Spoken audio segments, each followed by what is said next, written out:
When I married Jerry, I was lucky to inherit some property from my grandparents. They suggested I use it to secure our future, but advised me to keep it a secret, even from Jerry. They thought it was wise to have some income that only I knew about, ensuring I would always be financially secure. Unfortunately, Jerry often crosses boundaries with possessions and finances. For example, he has tried to give away gifts from my parents to his parents to make himself look good. This upset me, especially when he reacted badly when confronted. Recently, a big issue arose. I discovered that $22,000 had been taken from an account meant for our living expenses. This account was supposed to support the income Jerry contributed. I didn't remember making such a large withdrawal, so I concluded that Jerry must have taken the money. When I asked him about it, he admitted he had lent the money to his mother, Kayla, without my knowledge. This was shocking because it showed a lack of communication and respect for our financial decisions. It made me rethink our relationship. If our marriage can't be built on mutual respect and honesty, especially about finances, we might need to consider our future together. The idea that one spouse can take what the other has without discussing it isn't sustainable. If this approach remains, we might have to consider separating. It's okay, I suppose. The money was mine that I earned. We have some savings, so the loss shouldn't be too bad. If Kayla was in trouble, I understand the need to help, but a simple conversation with me would have been appreciated. The account is ours, after all. If Jerry had taken the money from a personal account he set up before we married, I would have minded, but not as much. Taking such a large amount from our shared account without discussion felt like a breach of trust. When I expressed my disappointment, Jerry was dismissive. He frowned, irritated, and reluctantly promised to inform me next time before taking such actions. He then quickly excused himself to the bathroom. This left me feeling uneasy. It wasn't like the early days of our marriage when Jerry would listen sincerely and value my input. Is this what change looks like in a marriage? A few days later, I went to my in-laws' home to deliver a package mistakenly sent to our address. My mother-in-law, Amy, greeted me warmly and invited me in for tea. I accepted, even though I just wanted to leave the package. While there, I noticed several luxurious items around their house: expensive cosmetics, stylish clothing, and various health products. Amy casually mentioned that these were gifts from Jerry. I realized that the $22,000 had been spent extravagantly.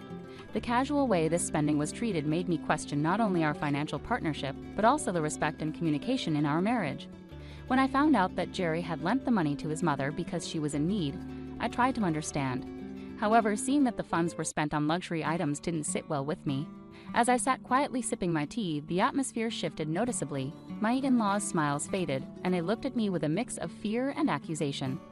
"My son is such a wonderful, generous boy, always buying gifts for me," my mother-in-law started, her tone turning confrontational. "But what about you?" asked his wife. "Are you taking good care of my wonderful son? There seems to be some trouble. I hear he mentioned getting a lot of blame from you for using the money to help me." It became clear that Jerry had made himself look like a victim to his parents, a good son just helping his mother. This revelation exhausted my patience with my in-laws and with Jerry. I had never expected such a lack of support and understanding in my marriage, making me seriously consider divorce. I started imagining a future where, after a divorce, I would move back to my parents' home, a two-story house over 32 years old, designed before my brother was born.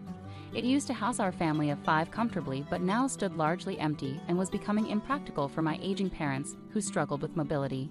The house had some modifications, like handrails, but its spacious layout was hard for them to navigate. A one-story house would be much better for them. With my financial security from the inherited property, I could rebuild their home to be more comfortable and accessible. Filled with a mix of resolve and relief, I called my parents to discuss my plans for a divorce and the idea of rebuilding their house. Surprisingly, my parents weren't shocked by the news. Their reaction only solidified my decision, as it seemed they too understood the need for a change, supporting my desire to start anew and build a better environment for our family. The news of rebuilding their home brought genuine joy to my parents. Over the phone, I could sense their happiness as they thanked me. "I'm glad that you're planning to rebuild it for us. Thank you," they said. They reassured me that even if they couldn't live there for long, it wouldn't be a problem, as I could eventually take over the house since it was funded by my income. "Well then, I'll start preparing and planning it bit by bit," I replied, encouraged by their support. "Take it easy, just don't overdo it," they advised, their words lifting my spirits instantly. As I began organizing the rebuild of my parents' house, I awaited a response from the construction company. However, before any progress was made, Jerry confronted me aggressively. "How dare you use our savings to build a house without telling me anything about it?" he accused as we sat across from each other at the living room table. He banged his fist on the table, his voice rising without any regard for my feelings. "Well, my parents will live in the new house." I firmly stated that it was impossible because the house was meant for my parents. Jerry roared, insisting that since the house was built with what he thought was our shared property, his parents had a right to live in it too. "Are you planning to cram 5 people into that little one-story house? Just give me the house then," Jerry demanded, hitting the table louder. Worried about his reaction if he discovered the passive income I had kept secret, I decided it was time to reveal the whole truth. "To tell you the truth, I have passive income," I confessed. "I've been saving from the real estate gifted to me by my grandparents. I've paid for the rebuild with that passive income, so I didn't take a penny out of our common property." Feeling guilty for breaking a promise to my grandparents to keep this a secret, I watched as Jerry's reaction grew even more intense. He shook with anger and pounded the table harder. "What a bad wife you are, hiding the fact that you have an income. You play around with my money and protect your own by keeping secrets." His words stung, but they also clarified the deep issues in our marriage, issues of trust, respect, and shared goals, all of which seemed increasingly insurmountable. Seeing Jerry's face flush with rage, I suddenly grasped why my grandparents had advised me to keep my passive income a secret. Perhaps they had seen something in Jerry that I hadn't recognized until now. "I'll take the house as a lemony. Besides, any house you build while we're married is mine too. I am the head of the family, and if you disobey me, I will divorce you," he declared arrogantly. I was overwhelmed with dismay. How had I spent so many years with a man who could so easily disregard my feelings and contributions? Initially, I had planned to use the passive income for our future, especially if Jerry's earnings were insufficient or if I was unable to work due to injury or illness. It was meant to be a safety net to support both of us, something I intended to share with him when the time was right. But now I no longer wished to use that money on him. Fed up, I stood up and left the house, needing space from the stifling atmosphere. I spent the night at a business hotel to clear my head and plan my next steps. Upon returning home the next morning, Jerry was waiting with a sly, unsettling smile. He approached me smirking and presented a sheet of paper he had been hiding. It was a set of divorce papers already filled out. "You're lying about your passive income, aren't you?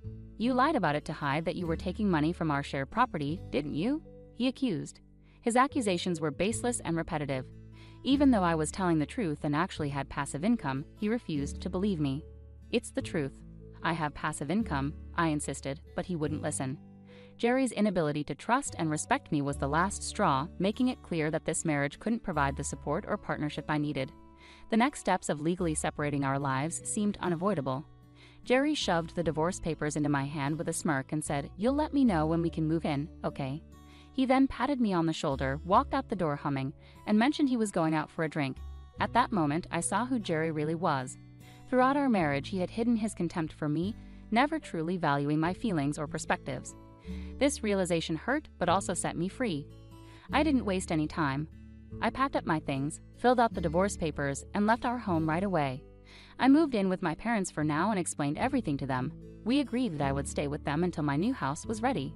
The next day, my phone was filled with missed calls from Jerry, and he called again. I answered, hoping this would be our last conversation. "Hello." "Hey, all your stuff is gone, you know," he said, sounding confused and impatient. Why was he so worried? He was the one who wanted the divorce. "We're getting a divorce, so it's normal that I won't be coming back. Feel free to use the empty space however you like," I told him, trying to make my point clear. There was a pause. Maybe at that moment, Jerry realized I had income he couldn't control. Then, in a surprisingly sweet tone I had never heard before, he asked, "Can you let my parents live in the new house? I don't mind living with your parents. Please." I was shocked. "I already told you it's a small one-story house," I reminded him. "It's meant as a surprise for my parents." His suggestion was ridiculous. He was trying to give away a house he didn't buy and acted like it was his to give. His disregard for the truth was puzzling. "You don't care about the savings, do you? You have no idea how much I worried about the money I gave you and what I saved for our living expenses," he continued. This conversation just confirmed my decision. Jerry's understanding of our finances and relationship was completely off. It was clear that moving forward without him was not just a choice but a necessity. As I tried to explain the effort I had put into managing our finances and making ends meet, he ignored the significance of my struggles. "That has nothing to do with what's happening here. You're just careless with money and leave all the hassle to others. And you act like you did everything yourself for your parents, right?" I confronted him, pointing out how he often took credit for my hard work. Jerry's sudden silence only added to my frustration. It was clear he was trying to take credit for everything and wanted to give the house I built for my parents to his own family, using my honesty to impress them. It was shallow and deceitful. In the end, you're just trying to take advantage of my kindness and claim my property. There's no way to justify you trampling on my feelings and intentions like this. I won't give you the house I built with all my heart for my parents just so you can show off, I said firmly, rejecting his request outright. Jerry got louder, maybe out of desperation. But husbands and wives are supposed to help each other. I'll tell everyone that you built it, please. We're not a married couple anymore, are we? We're strangers now since I've already filed for divorce. I reminded him, making it clear that the boundaries had to be respected.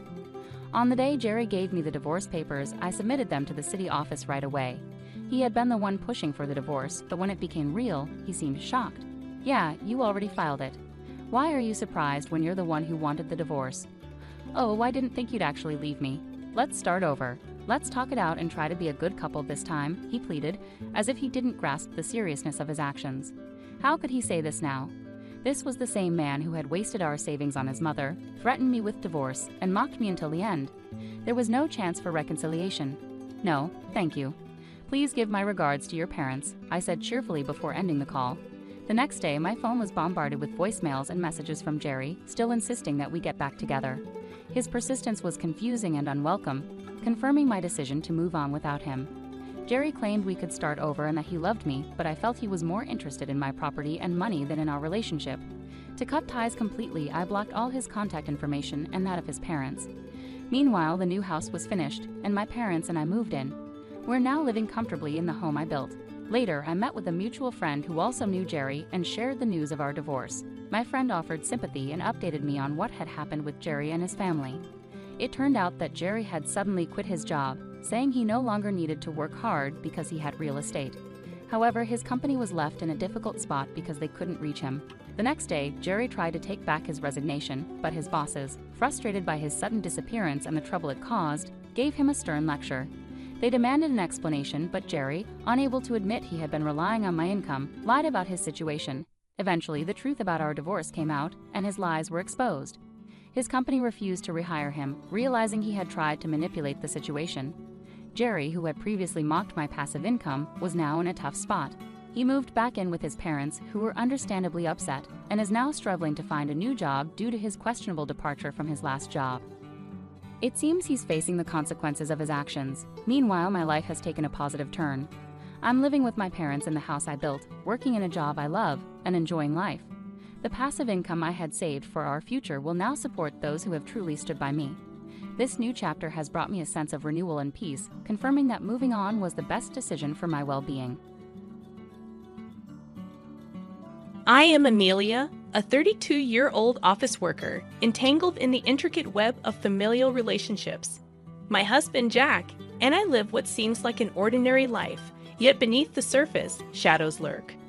The source of our turmoil is my relentless mother-in-law, a stern figure who demands a hefty monthly toll of $2,500 from both Jack and me. Her criticisms cut sharp, slicing through my self-esteem, and her demands weigh heavily upon us. One day, driven by curiosity, I stumble upon a shocking revelation hidden within my mother-in-law's mobile phone, a clandestine empire valued at $3 million. The discovery ignites a spark within me. Why does she demand our money when she possesses such immense wealth? I decide to cease the monthly allowances, unwittingly setting off a chain of events that will unravel our lives. Little do I know, this decision will expose a clandestine business and force our family to confront the shadows of deception. As the tale unfolds, suspense thickens, and we embark on a journey into the labyrinth of revenge and relationships. Betrayal echoes, hidden alliances crumble, and financial secrets resonate, hinting at a tumultuous narrative that will test the endurance of love and loyalty. With the revelation of my mother-in-law's hidden empire, our household transforms into a battleground of emotion. Jack grapples with conflicting loyalties, torn between the woman he married and the mother who concealed a web of deceit. As tension simmers, my resolve to unveil the truth solidifies. Determined to confront my mother-in-law, I delve deeper into her clandestine dealings. The $3 million empire wasn't merely a symbol of financial opulence. It was a testament to the shadows lurking within our seemingly normal family. With each revelation, I uncover her involvement in a secretive business venture with her elusive friend. Armed with evidence, I confront her, the air thickening with tension as I expose her hidden dealings. Instead of remorse or guilt, a cold rage flickers in her eyes. She vehemently denies any wrongdoing, deflecting blame onto me. In her eyes, the web of secrets tightens, and the stage is set for a gripping tale of betrayal and redemption. I, the intruder, disrupted the delicate balance she meticulously crafted. Anger escalated as I decided to cease the monthly allowances. It wasn't just about money anymore. It was a power struggle, a battle for control over our lives.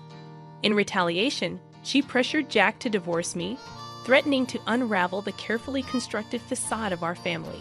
Despite the escalating tension, I stood my ground, unwilling to succumb to her manipulations. Within our household, the strain on our marriage became palpable. Jack faced an ultimatum, torn between his loyalty to me and the familial ties that bound him. Hoping that truth would prevail, I held on, anticipating an unexpected twist. In a shocking turn of events, Jack decided to stand by my side. The revelation of his mother's manipulations shattered his illusions, and he grappled with the realization that the woman he had revered harbored dark secrets. Jack exposed the truth to his mother, forcing her to confront the consequences of her actions. Initially resistant and angered, she begrudgingly admitted her wrongs as the weight of truth bore down upon her. The facade of sternness crumbled, revealing vulnerability beneath. Torn between love for his mother and the betrayal he felt, Jack extended forgiveness, urging her to rectify the damage. In a surprising twist, my mother-in-law apologized, acknowledging the pain she had caused. It was a moment of reconciliation that shattered expectations of vengeance, leaving us all in a state of uneasy truce. The shadows of deceit lifted, but the scars remained, creating an intricate tapestry of forgiveness and fractured trust. As the echoes of the confrontation faded, we grappled with the aftermath, attempting to rebuild amidst the ruins of revelations. Little did we know that the journey had only just begun, and the suspense hung thick in the air, hinting at the twists and turns yet to unfold in our quest for redemption. The reconciliation with my mother-in-law brought a fragile peace to our household, but beneath the surface, scars lingered, remnants of a battle fought and truths revealed. Jack and I tried to rebuild our lives, navigating the delicate terrain of forgiveness and trust. However, the aftermath of the confrontation continued to cast its shadow. Despite my mother-in-law's apology, a lingering doubt persisted. Could we truly move forward, or was this merely a temporary ceasefire? The unease in our home mirrored the unsettled weather that heralds an impending storm. Days turned into weeks as Jack and I cautiously embraced the semblance of normalcy. Yet a nagging question haunted my thoughts. What motivated my mother-in-law's sudden change of heart? The apology felt like a strategic move on the chessboard of familial dynamics. A chance discovery fueled my suspicions while going through some old family documents. I stumbled upon a connection between my mother-in-law's mysterious friend and a series of questionable transactions. The threads of deceit unraveled further, weaving a more intricate tapestry of hidden alliances. Driven by curiosity and a sense of self-preservation, I delved deeper into the web of secrets. The friend, once a shadowy figure on the periphery, emerged as a key player in my mother-in-law's clandestine business. It became apparent that the reconciliation was a facade, a tactical retreat to buy time. As I confronted my mother-in-law with the newfound evidence, her demeanor shifted. Gone was the contrite woman seeking forgiveness.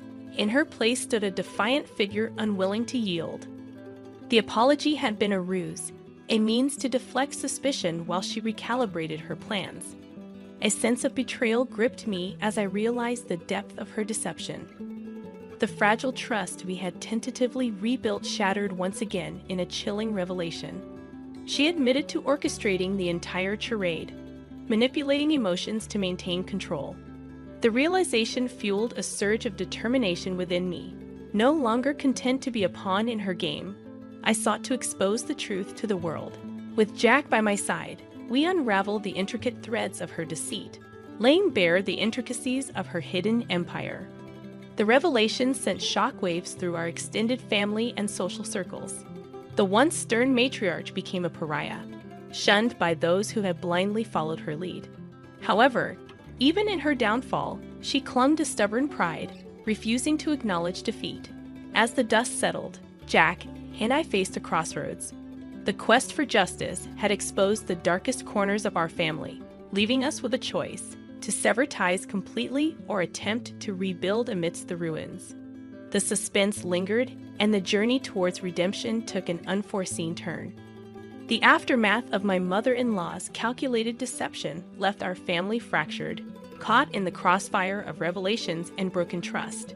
Jack and I grappled with the repercussions, navigating a delicate dance of rebuilding amidst the ruins.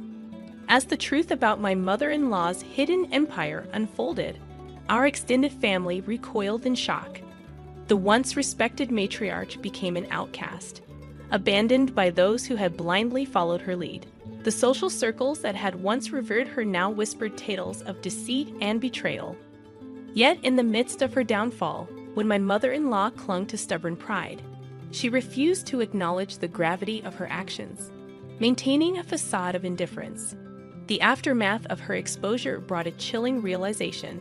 The shadows of deceit had not dissipated. They merely lurked, waiting for an opportune moment to resurface.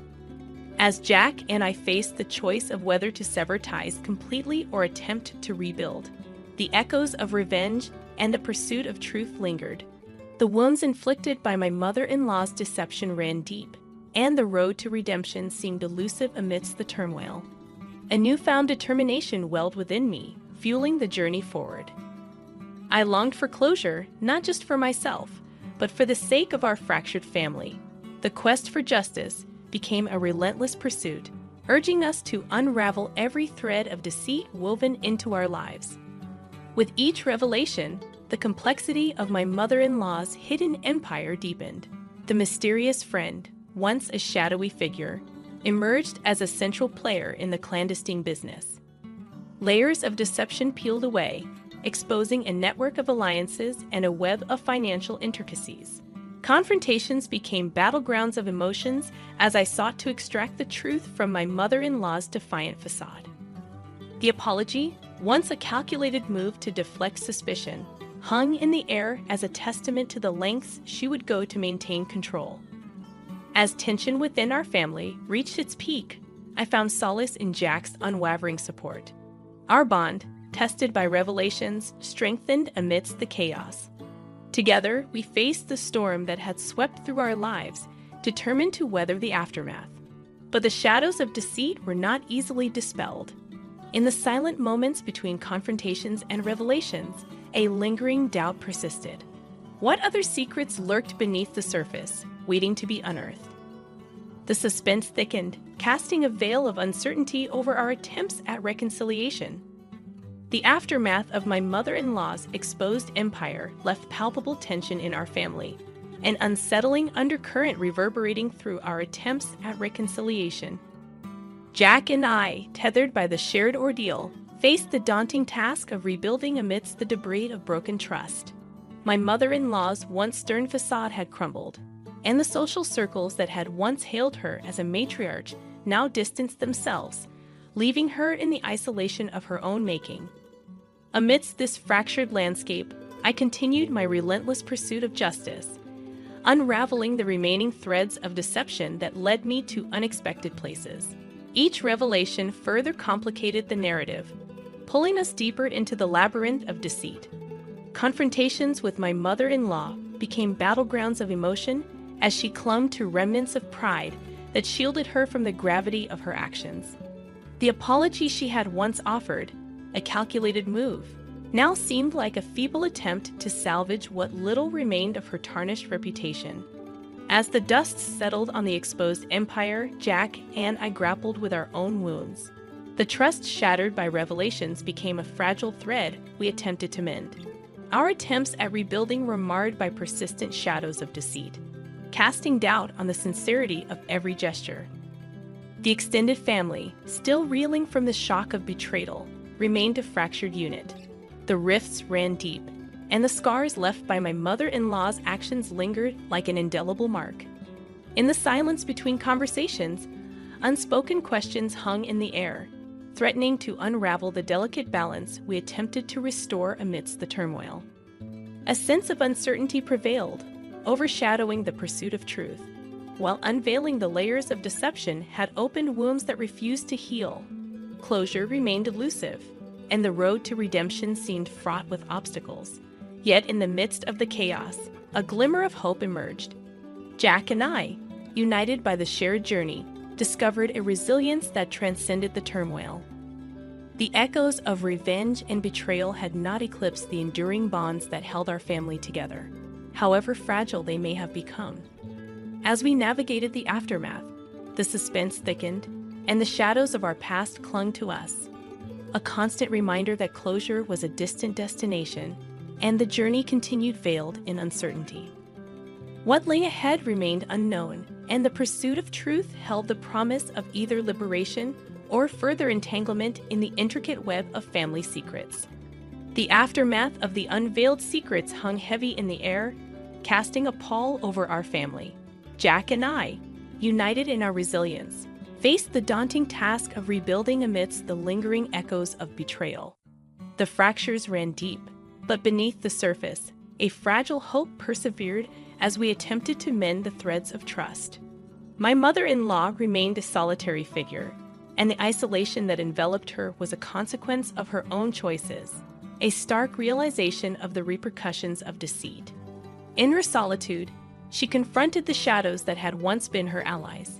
The extended family, still grappling with the shockwaves of betrayal, stood at a crossroads. The rifts, though profound, held the potential for healing, a delicate dance of forgiveness and reconciliation, a journey that demanded introspection and a willingness to let go of the past. Our attempts at rebuilding were punctuated by moments of uncertainty.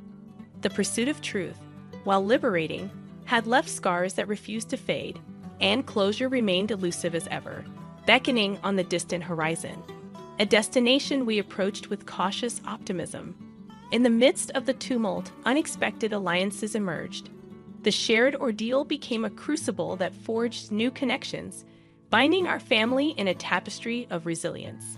The shadows of deceit, though not entirely dispelled, no longer held dominion over our lives as we stood on the precipice of a new chapter. The suspense thickened, and the journey, fraught with twists and turns, had transformed us.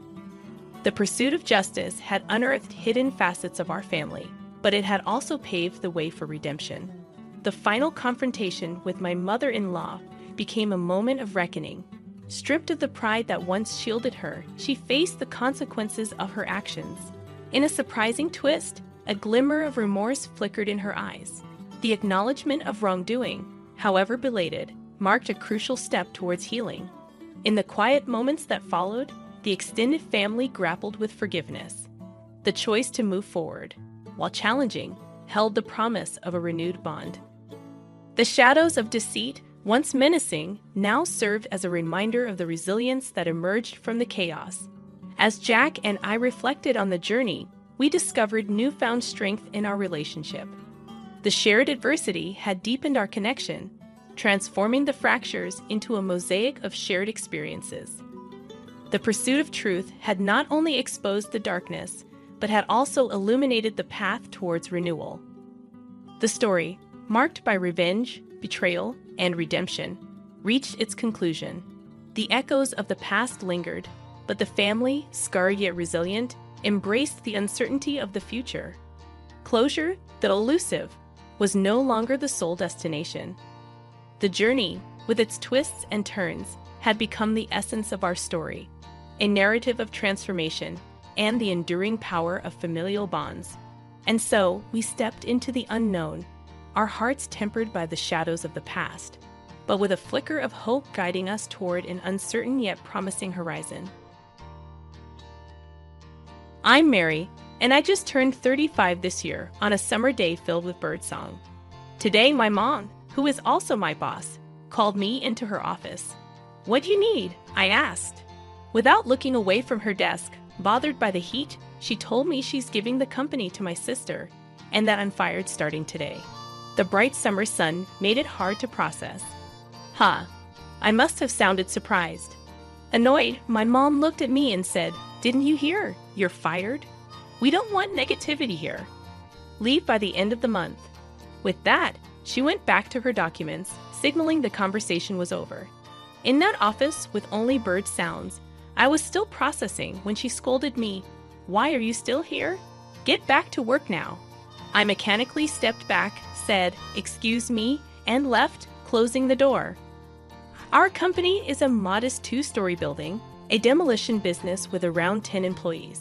It's a family affair, led by my mom as the president, with my aunt and her husband as executive directors, and my mom's cousins as managing directors. Despite the family ties, it's evident that my mom holds the majority of the power. Initially, after high school, I started working at an accounting firm. However, at 25, my mom informed me that our company needed an accountant and guilt-tripped me, saying, "Are you going to abandon your family in trouble? You'll regret it in the end." Reluctantly, I joined our family business. But my role wasn't limited to accounting. Whenever there was a shortage of hands, my mom piled paperwork and various tasks on me. I even found myself doing sales. In essence, I became the company's go-to person for everything. To avoid being a burden, I dedicated long hours from morning till night and somehow managed to handle the diverse responsibilities thrown my way over the past decade. On the flip side, my sister Lucy, who was set to take over the company, is 3 years younger at 32. She had only joined the company 2 years prior, having hopped from job to job, claiming they weren't a good fit for her. Around 30, Lucy stopped job hunting and spent her days lounging at home. That's when my mother decided Lucy needed a job that suited her and appointed her as an executive director in our company. Despite my 10 years of dedication, I remained a regular employee. The contrast in treatment between us sisters surprised everyone, but I wasn't shocked. My mother had always favored Lucy since childhood, showering her with any clothes or toys she desired and praising her cuteness. On the other hand, I received hand-me-downs, and my mother often brushed me aside, saying, "This is good enough for you." As a child, I didn't comprehend why I was treated differently. I worked hard at school and helped at home, hoping to gain my mother's attention. Even when I handed in my straight-A report, she barely acknowledged it. At one point, feeling unattractive, I even contemplated plastic surgery, thinking it might bring me the affection I craved. It was my aunt who eventually explained why my mother ignored me so much when she saw me in that state. During my high school years, I was informed that my father had passed away. However, the truth was that when Lucy was born, my father left my mother for a woman from his workplace. This woman, older than my mother and supposedly less attractive, had an aura similar to mine. My aunt, who is my mother's younger sister, casually remarked, "Your mom is a proud woman."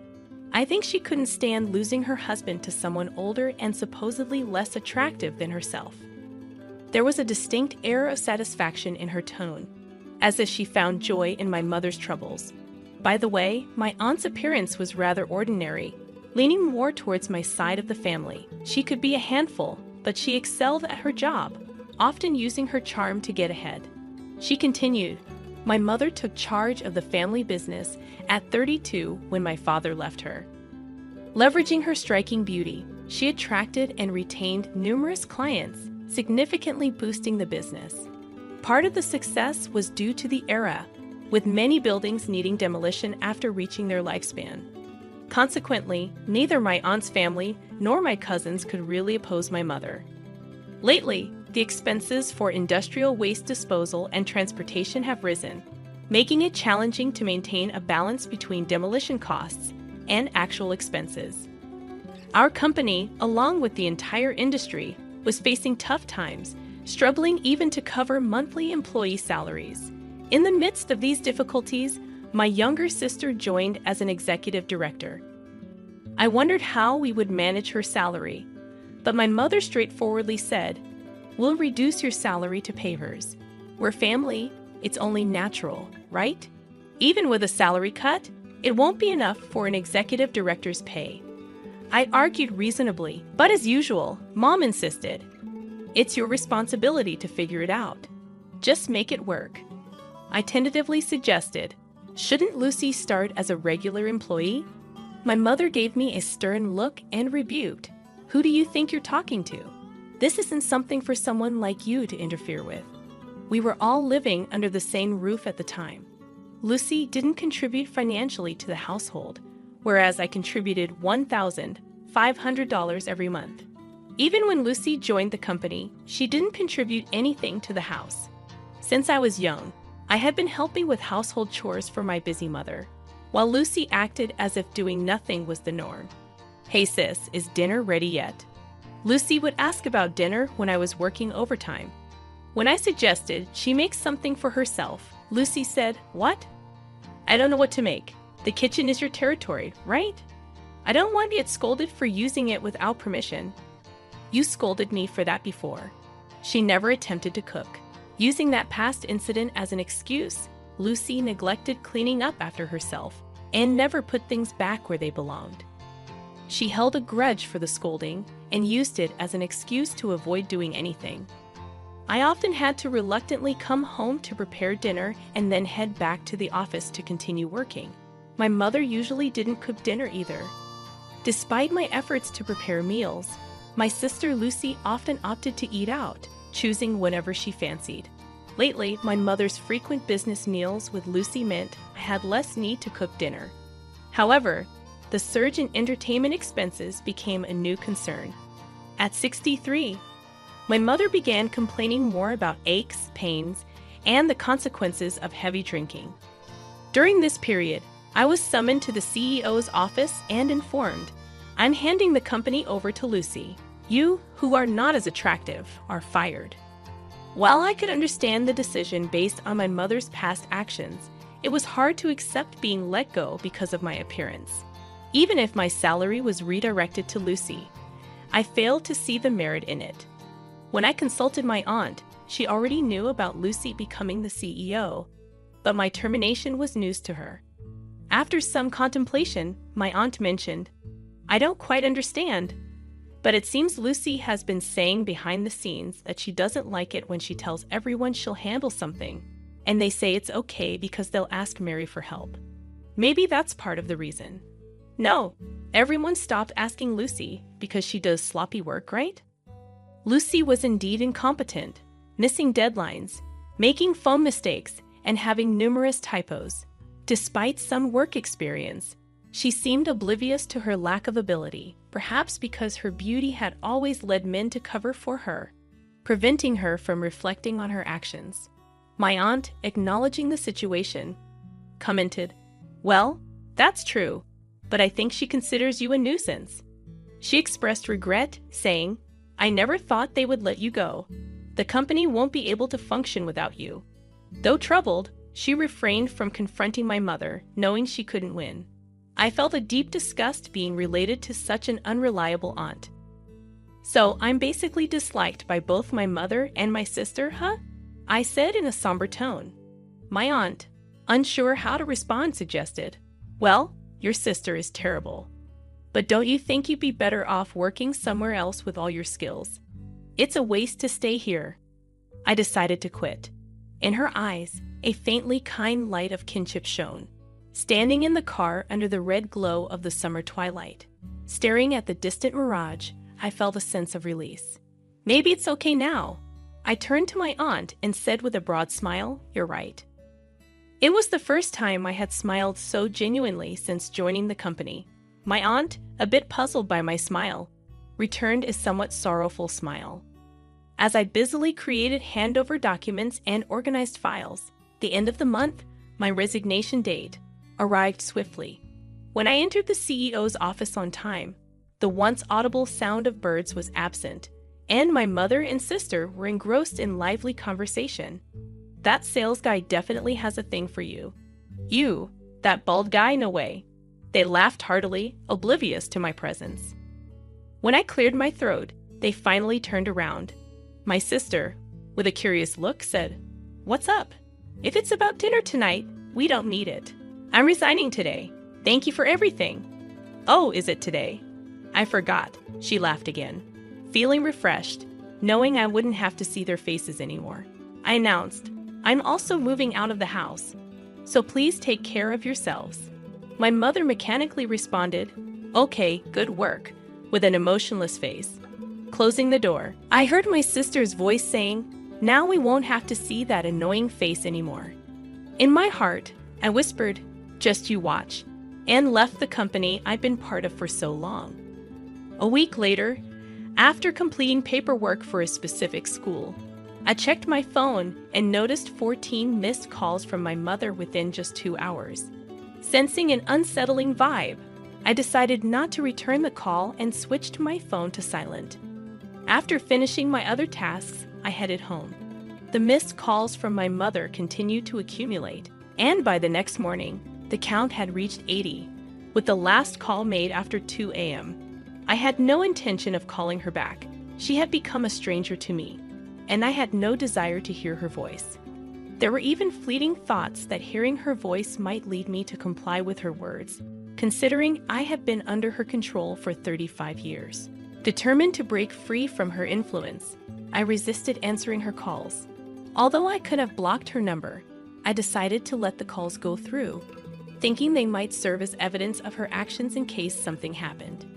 Initially, receiving nearly 100 calls daily was distressing, and I detested seeing the incoming calls. However, as I grew accustomed to it, a sense of satisfaction arose, envisioning my mother's struggle with each unanswered call. I finally came to realize the extent of mistreatment I endured. A year passed in this manner. By then, my mother's calls had ceased, leaving me in the dark about her situation. Throughout this year, I balanced part-time work with online schooling for tax professionals, successfully passing the exams. Recently, I landed a position at a top tax consultancy firm. My practical experience, coupled with the broad perspective gained from diverse tasks at my mother's company, proved invaluable in my new role. I felt gratitude for the decade of hard work I dedicated to the company, especially at this juncture. The people at my new workplace were fantastic, collaborating seamlessly. It was a stark contrast to the past, where I navigated everything alone, pushed around by my mother and sister, silently researching and working into the night. While leading a fulfilling life, I had to visit a client near my mother's company. Passing by, I noticed the conspicuously dirty windows and entrance, along with the withered indoor plants that I once cared for. On my way back, I unexpectedly encountered my mother emerging from her company. Spotting me, she exclaimed, "Ah!" and rushed towards me. Anticipating criticism, I instinctively covered my face with my bag. To my surprise, my mother approached with a sweet, cajoling tone, asking, "Where have you been, Mary?" An uncomfortable shiver ran down my spine, and I instinctively recoiled. "I've called you so many times, you know." "Did you change your smartphone?"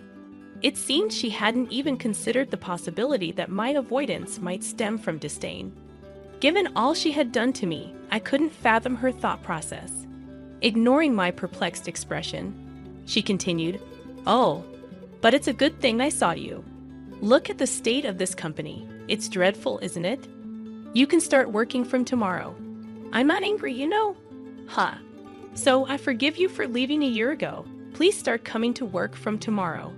It took me a few seconds to grasp what my mother had just said. Did she only envision a little me crying and adoring her? Mom, I'm already working at another company, and I'm happy there." At my hesitant response, her face twisted into something monstrous, and she bellowed, "What? You're telling me you're working somewhere else while our company is in trouble? I don't give a damn about other companies. You're mine, understand?" Causing a scene in the middle of the street, I retorted, "Wait a minute, you're the one who fired me, remember? What about Lucy? What happened to her?" In response, my mother snorted and dismissively said, "Oh, Lucy. I thought she'd be more useful, but she was caught having affairs with 3 men from our key client. Needless to say, our dealings with them ended in a flash. If she was careful enough not to get caught, it would have been all right, so I kept her from the front office and made her do clerical work. but she couldn't even clean properly and was absolutely no good at accounting. Because of her, we couldn't even afford to hire someone else. After venting her frustrations, my mother turned to me with a grin. "That's why it's your turn, Mary. Ever since you left, the office has been in shambles. I need you to take responsibility." I had meticulously prepared a handover manual before leaving and had explained everything to Lucy. Lucy probably hadn't even glanced at the handover document, and I was certain my mother hadn't heard anything about it. Even if she did hear, she'd either not remember or pretend to have forgotten. I couldn't fathom why they would fire me and then ask me to take responsibility. This was how these women always acted, taking a tough stance, blaming others, and letting others clean up their mess. It was their usual trick.